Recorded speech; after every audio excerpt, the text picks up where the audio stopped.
আমি হলাম ভগবান জগন্নাথ। আমি যুগ যুগ ধরে পুরনো নগরে রথে বসে চলে আসছি, কিন্তু আমি তোমায় আজ সেই রহস্যের সত্যিটা বলতে এসেছি, যেটা কেবল ভাগ্যবান মানুষই জানতে পারে। মানুষ আমাকে জগন্নাথ বলে, কিন্তু তুমি কি জানো আমি আসলে কে?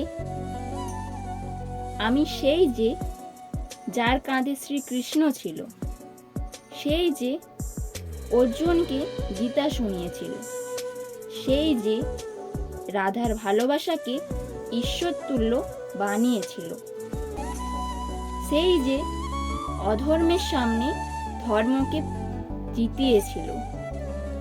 যখন দ্বারকা নগরী শেষ হয়ে গিয়েছিল, আমার পার্থিব শরীর সমুদ্রে ভাসিয়ে দেওয়া হয়েছিল, কিন্তু আমার হৃদয়, আমার চেতনা নষ্ট হয়নি।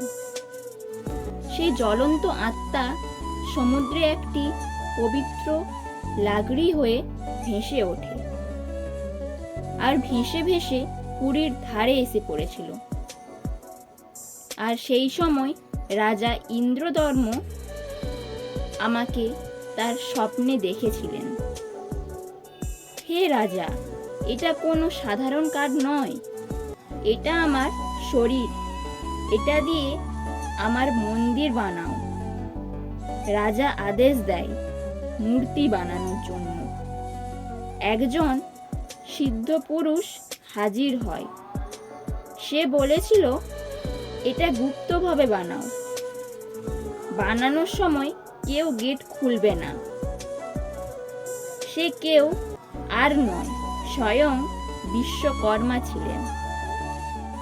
যখন মূর্তি বানানো হচ্ছিল, রানীর চিন্তা হয়, গেট খুলে দেওয়া হয়। মূর্তিগুলো অসম্পূর্ণ ছিল। আমার হাত ছিল না, আমার পা ছিল না। আর ঠিক তখনই আকাশবাণী হয়, এটাই আমার বিরাট রূপ, এটাই আমার জগন্নাথ স্বরূপ, যেখানে আমি সব সীমার বাইরে, যেটা শুধু মূর্তি, বড় চেতনা, যে ধর্মের রক্ষক। রাজা আমার সেই জীবিত হৃদয়কে মূর্তির মাঝে প্রতিষ্ঠা করে।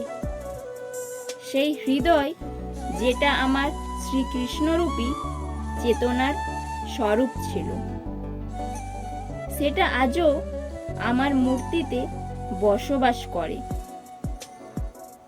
প্রতি 12 থেকে 19 বছরের মধ্যে যখন আমার মূর্তি বদলানো হয়, সেই হৃদয়কে গুপ্তভাবে নতুন শরীরে স্থাপন করা হয়। কেউ সেটাকে দেখতে পায় না, কারণ সে হৃদয় দেখার যোগ্য নয়, বরং সেটা দিব্য। আমি সেই যে কৃষ্ণ, আমি সেই যে বিষ্ণু।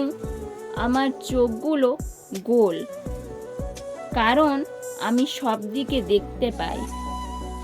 আমি কালো রূপের কারণ, আমি ব্রহ্মাণ্ডের মূল স্বরূপ। আমি রথে উঠি, তবে আমি শুধু যাত্রা করি না, আমি ভক্তদের মধ্যে ছুঁয়ে যাই, ভক্তদের হৃদয় ছুঁয়ে যাই। রথযাত্রা শুধু উৎসব নয়, বরং সংকেত, যে যখনই ধর্মে বাধা আসে, আমি নিজে রথ নিয়ে যাত্রা করি। আমি কখনো মন্দিরের মাঝে সীমিত ছিলাম না, আমি কখনোই পাথর ছিলাম না। সকলকে জানাই রথযাত্রার অনেক অনেক শুভেচ্ছা।